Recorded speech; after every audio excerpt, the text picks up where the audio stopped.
successful people don't look at others. Successful people don't blame others. They're minding their own business. They're staying in their lane. Yeah. They have blinders on. It's, I didn't get that deal. How am I going to get my next deal? Where's my deal coming from? That wasn't my deal to be had for whatever reason. So I think scarcity, if you were to kind of like pigeon it into one subcategory, it's going to be people that are, let's just say, struggling for new business or struggling to find their footing and be successful in business. Mm-hmm. I think that they kind of go hand in hand. Not all the time, but yeah, I think that there's a direct correlation probably there.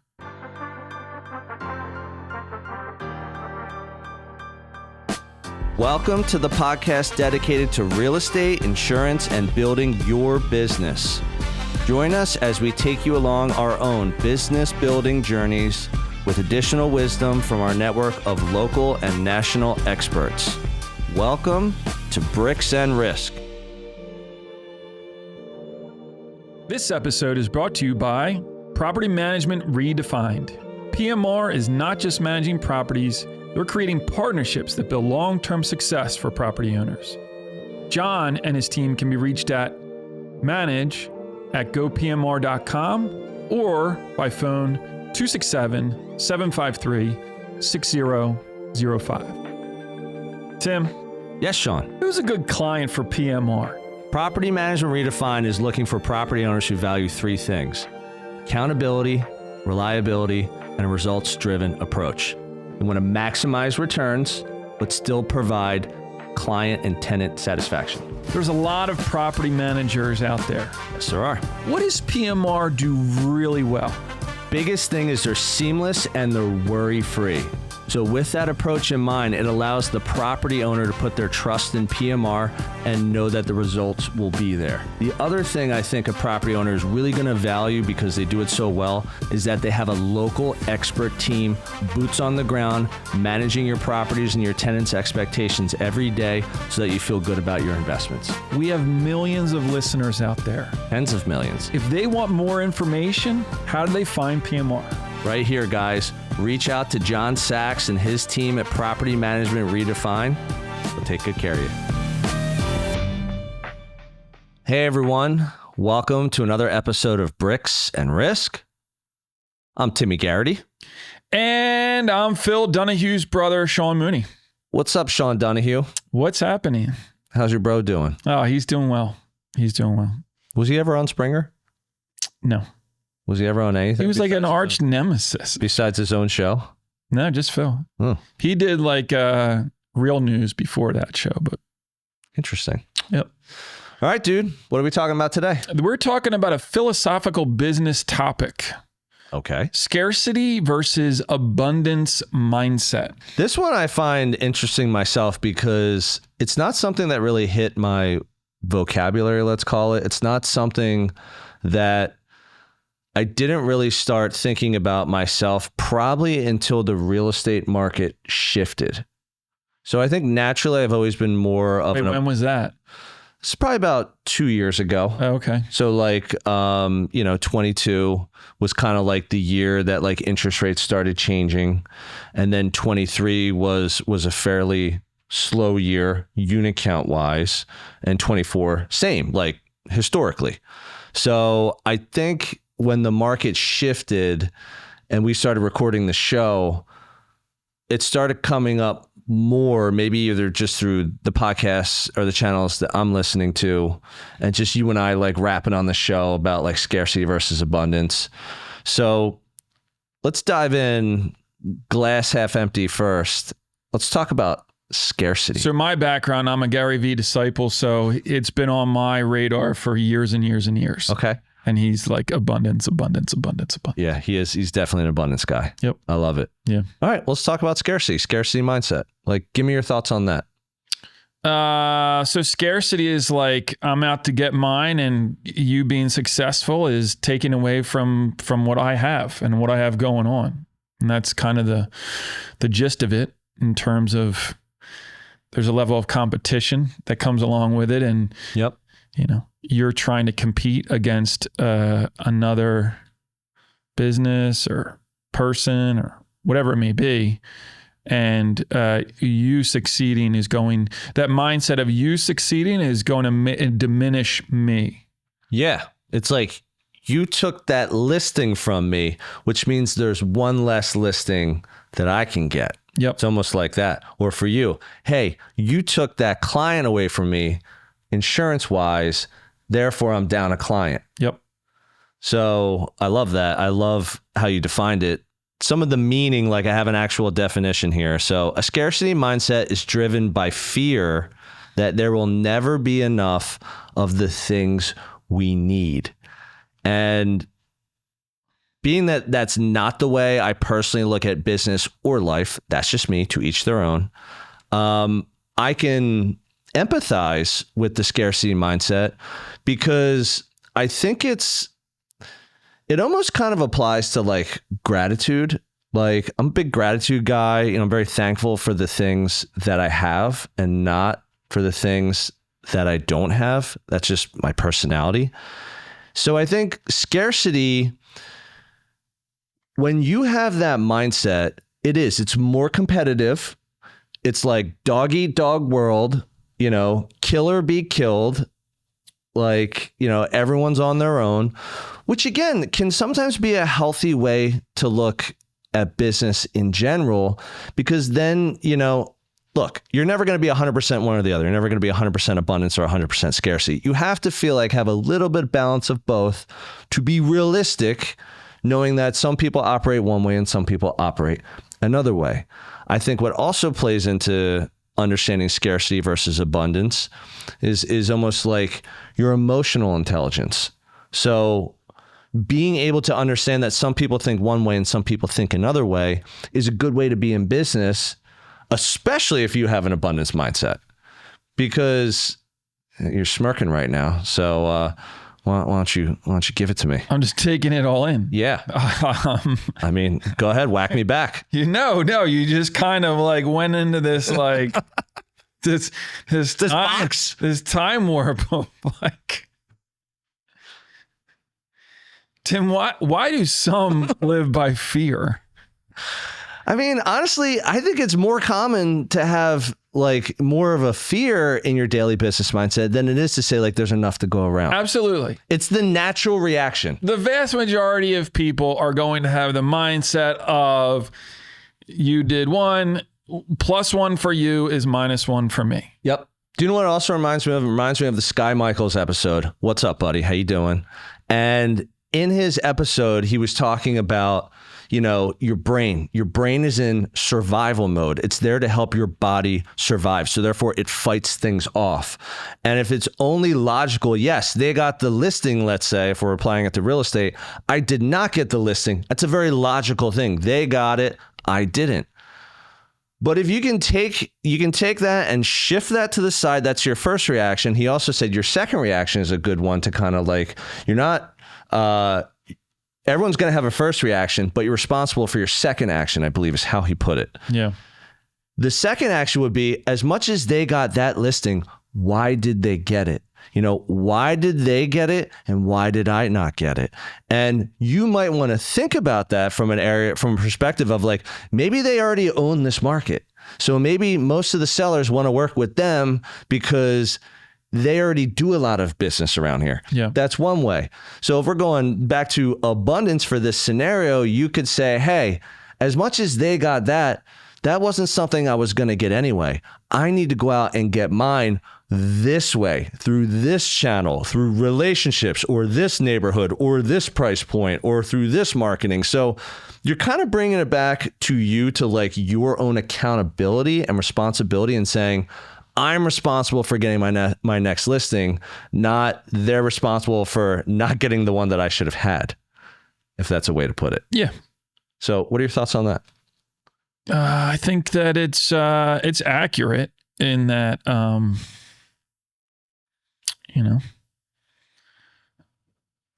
it takes a little bit deeper. Like, that's why I think most people don't have that. I think scarcity is more popular in business than the abundant, right? It is. It's the more popular mindset. Go out. It's like kill or be killed. Like, Go out. We're competing for resources. This is a war zone. It's super competitive. It's super cutthroat, insurance and real estate. Like, go out and get yours. But you also have to be, right? You have to be more thoughtful in order to have that second line of thinking about, why didn't I get this? What could I have done? Like, it's a personal responsibility, right? Yeah. That you're not quite bothered by it, but you're trying to get to the root of, why did it go down that way? And what could I have done better? Correct. So it takes a little more muscle and thought to go into it, right? And I think that most people that are in business are, let's call it surface level, right? It's only that they operate only by that first reaction. Yeah, the natural reaction to your brain. Right. Survival mode. And then it's done. Yeah. There's nothing beyond. There's no second thought. Right. Yeah, it's true. That's a really good way to put it. And so I think that just by way of that, it eliminates the vast majority of people. Now, I will say that I do think that the more successful, that's why I think if you talk to successful people, we're not talking about the vast majority of people, because the vast majority of people have this scarcity mindset. Yep. The vast majority of successful people. Yeah, probably the minority of business people, let's call it, especially in my industry and in yours, do not have a scarcity mindset. So Correct. I think it's probably an 80-20. Yeah.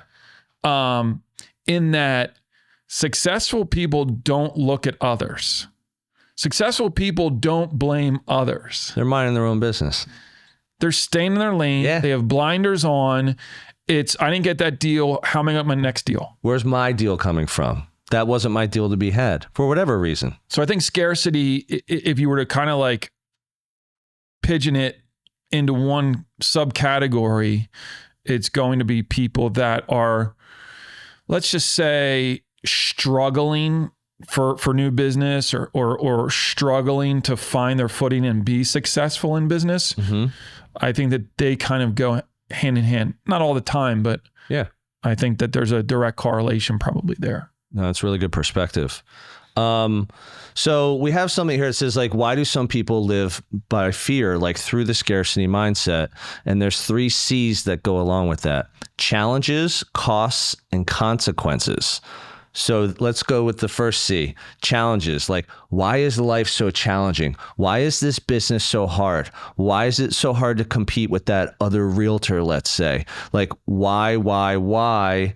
That is the first one. It's like, it's challenging. 87% of agents 5 years or less gone. So it's a challenging industry. It's very easy to say why. Then also the second one, costs. Why is everything so expensive? Okay, I'm an agent. I'm trying to come out with a marketing plan. Things cost money.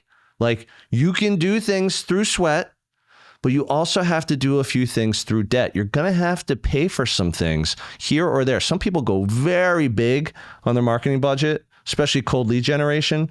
And some people go very light, very small, because it is more about the relationship, or it's more about the sweat that goes into it than just pulling out your credit card and paying for some marketing thing. And then the third one is consequences. If I do that, then this is like, these 3 C's, I feel like, are very related to that fear mindset of like, well, I'm not up for the challenge, I'm just going to quit real estate, or that costs too much money, I'm not going to pay for that, even though you need marketing, or I'm not going to put myself out there because if I do, I'm going to be embarrassed. Like, those are 3 good examples. I think it's difficult and easy, right? Right. Work's hard. I got to go find the leads. I got to go talk to the people, right? I got to put the work in. That's hard. Yep. Right. I have to come out of my pocket and spend money. Yep. To be successful. That's hard, right? Rather than, it's easy to say, I don't have the money for that. It's easy to say, I don't want to invest in myself. It's easy to say, it is, I don't want to hire a coach, right? So you have the path of easiness, least resistance, and the path of difficulty. right? Yep. And so as we're humans, right? And this goes back to Sky's point, is our tendency probably is just to find that easy path. Yeah. That's why the vast majority of people don't find success, because they're always choosing that road. It should be easier. Yeah. Why is this so hard? Yeah. Like, I don't get it. Yeah. I have a license. I'm a realtor, or I have a license. I'm in insurance. Why don't they want my coverage? Like, why don't they want to work with me? They know me. They know I do this. Yep. Well, there's lots of reasons. Yeah. And so I think the people that are successful in business look at these different challenges, these difficulties, and they're more inclined to kind of rise to the challenge, right? They want to tackle those problems. Yeah. They have the mindset where they want to spend the money and invest in themselves, right? Because they're betting on themselves. Yep. I can do better. They believe in themselves. Yep. Consequences. I'm willing to sacrifice a little over here so that my business is going to grow over here. And there's a willingness to make those decisions and go the path of difficulty, because they know at the end of the road, it's going to be much better. Totally agree. All right, so let's go to abundance mindset. And as much as I joke all the time about the glass half empty, I do know that you and I are both abundance mindset guys. That's how we look at the world. That's how we've built our businesses. Is here's where I'm going. I don't care what else is going on, like here or there, the other thing. Here's where I'm going, and this is why. So the meaning behind an abundance mindset is it allows people to see possibilities even during times when resources are limited, which goes to my initial point of me personally, like hearing the abundance scarcity philosophy, let's call it, topic. I've only really been like hearing that more in the last couple of years, is because the last couple of years, the resources are limited in residential real estate. Sales have been down about 30%, 40% from the top year during the pandemic. The pandemic years, 21, 22, were like insane. Two of the busiest years ever for people buying and selling residential real estate. And now that the resources are limited, you're going to hear more people saying, oh, I can't wait for the rates to come down. Because if the rates come down, well, then people are going to buy more houses, which is true. It's not to say that's not true. But if you're just going to sit around and wait for the rates to come down to get control of your business, you could be waiting years. I mean, no one has a crystal ball. No one knows what's going to happen. And why do you think some people, as you had stated, the scarcity side, why do you think people like you and I, because we've done this, why do you think we push forward with more of the abundance mindset? Like what is really like some of the driving factors in your opinion? I think that it's probably a couple things. I think one is that we've been doing it long enough and can kind of see the landscape from 30,000 feet, right? We know there's going to be, ups and downs in the market. So we have the ability to kind of not get too caught up in one cycle or the next. Yeah, we've been beaten and bullied around. That's the best way I put it. Yeah. So we know that as the market is tight now, as sooner or later it will loosen up and there will be more opportunities down the road. So I think that's part of it.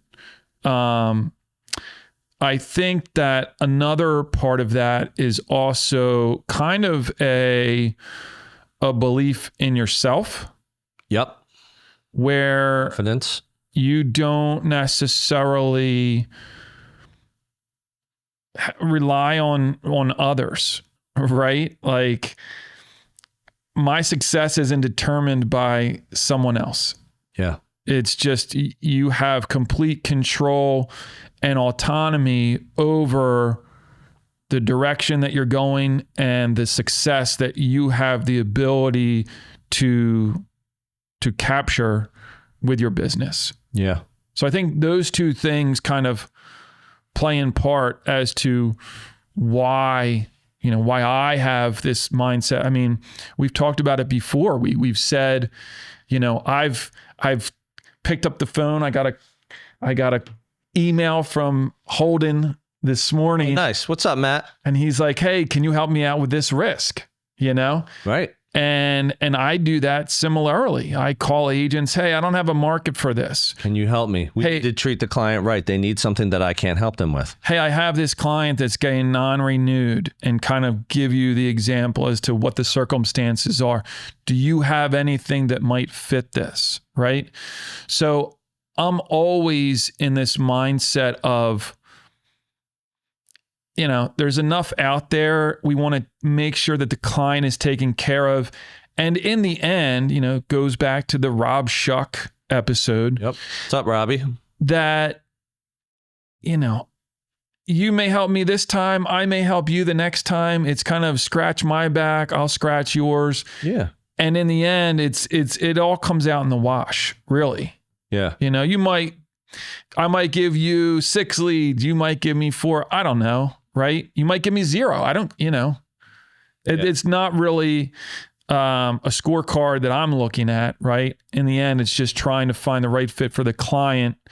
And if you have that mindset where you're trying to do right over and over and over and over again, I don't know. I just have this kind of karma aspect that you continue to do good things for good people, and you're going to be a winner in the end. Hey everyone, this is Tim, your favorite Bricks and Risk co-host, but don't tell Sean.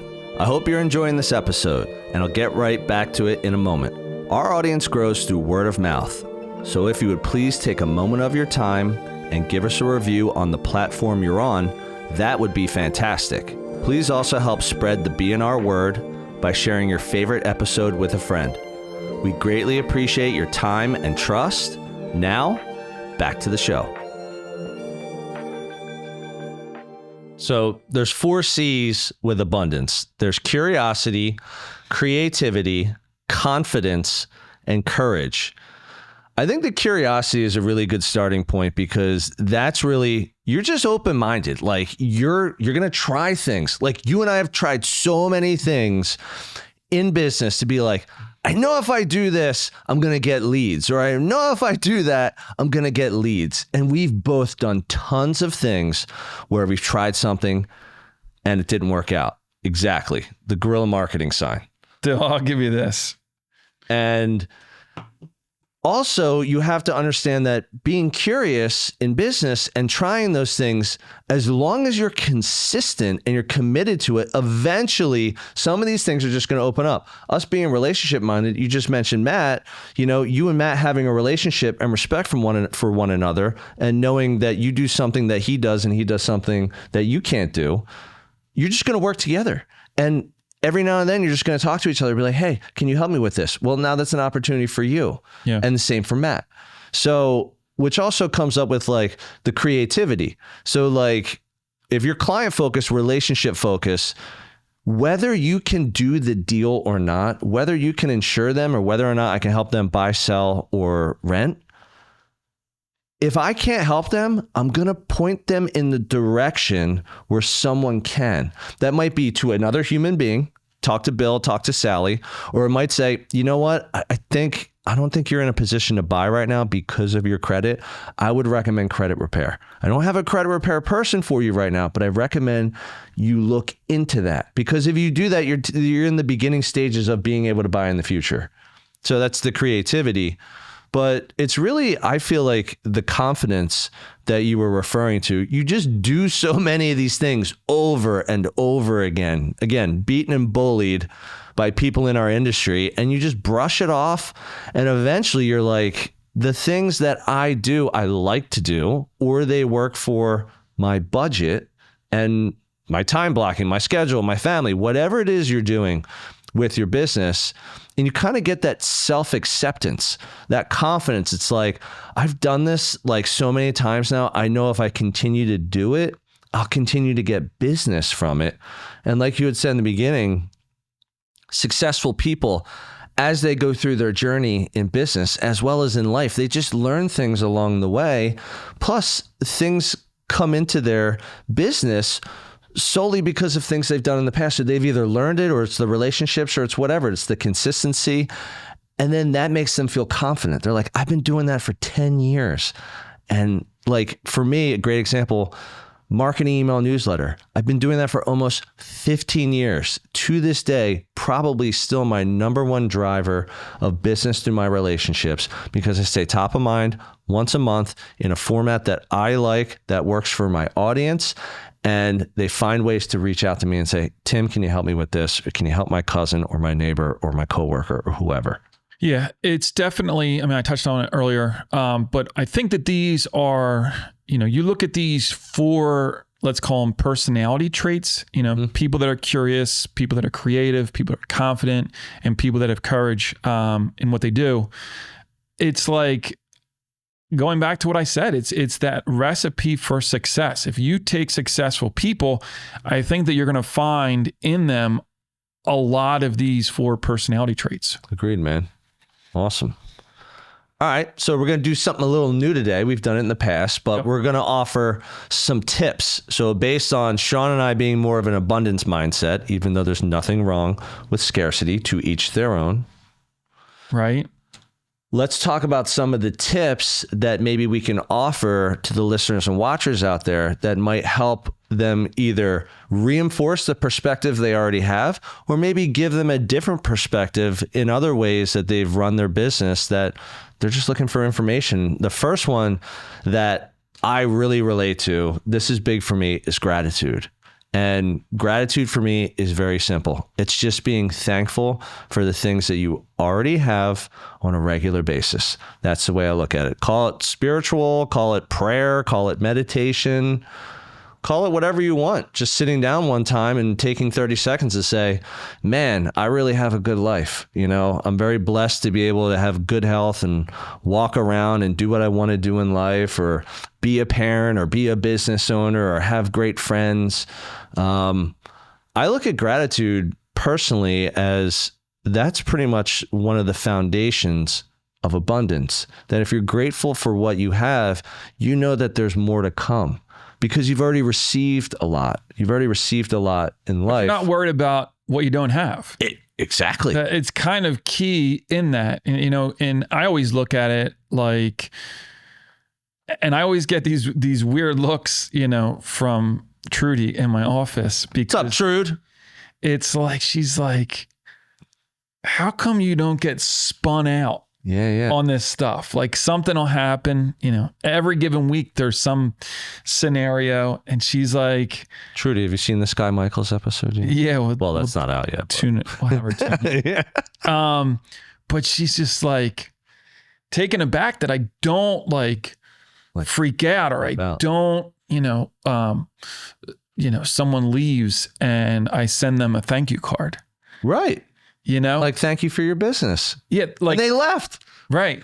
And it's like, to some people, they're like, what are you, nuts? Well, we have it all. You should be sending them a death threat. Yeah, we have them. We have that. Right. And so the counter to that is, when we send a notice letter like, hey, we have new insurance coverage for this client, please cancel out the exist. And we have people like calling us, threatening us, saying, we're not going to do that, saying we need X, Y, and Z and this in order to process that. Yep. And I'm just like, really? Like this is the last interaction you have with this client? Because I always look at it like, yeah, they're leaving me now, but there's an opportunity down the road to kind of try to win them back. Mm-hmm. So the last thing I want to, and that's part of the reason why I send the cards out. Like, hey, thank you. Thank you for being your business over the last few years. Insurance changes all the time. When things do, I hope you'll give me the opportunity to try and win back your business. I love that. That's awesome. So it's being grateful for have them as a client, and people come and people go. And so it's just a different take on, losing a client from having the different mindset. Do you know what? I can do one really good example, and I know you can relate to this in like a tight inventory market where you're one of multiple offers, which you're familiar with. And, you know, you're speaking to the listing agent. So I'm on the buyer side and they're like, hey, we have 5 offers. We have 15 offers. We have 35 offers. And I've heard all these things over the years. And you're putting your offer out there and they're like, okay, we'll have a decision by Tuesday. And then the agent's calling me and I'm like, okay. So I'm like, this is either going to be like, I'm in the game, or hey, would you consider tweaking this because you're neck and neck, or thank you for your offer, but we went with another offer. Every time that happens to me, there's 2 things that happen. One, when they say that to me, I've already put in a lot of time, work, and hope that it works out for my client. So that's first and foremost. When they say that, I'm let down. But the worst part is going to my clients and telling them that we didn't get it. So the first step I always take personally with that is I actually say to the listing agent, congratulations on getting the offers you did and getting such a strong number for your client. Like, that's awesome. Congratulations on the sale. And I bet you most of those calls don't go that way. Yeah. And then when I speak to my client, I say, hey, unfortunately, we didn't get it. On to the next one. Not like, oh, maybe we should have done this. Maybe we should. Like, if we go down that road, woulda, coulda, shoulda, it's just all going to turn negative. It's like, look, we put our best foot forward. It didn't work out. And if for whatever reason you're like, maybe I would have done a little bit more. Guess what? Now you're smarter for the next one. But the whole point of that is just to say, look, it didn't work, but we're still working together. It's going to work. It might take 2 weeks. It might take 3 years. However long it takes, it'll work, which is where another tip comes in, the planning. So again, when you are trying to be more of an abundance mindset, try to map it out. Like, if you're saying, hey, I just got into real estate, let's say, and I want to be making X amount of income, let's say by the end of 5 years, so I don't become one of the 87% that gets in and gets out, like, you're going to have a little bit of a roadmap and a vision for your business and know that year 1's going to be here, 2, 3, 4, 5.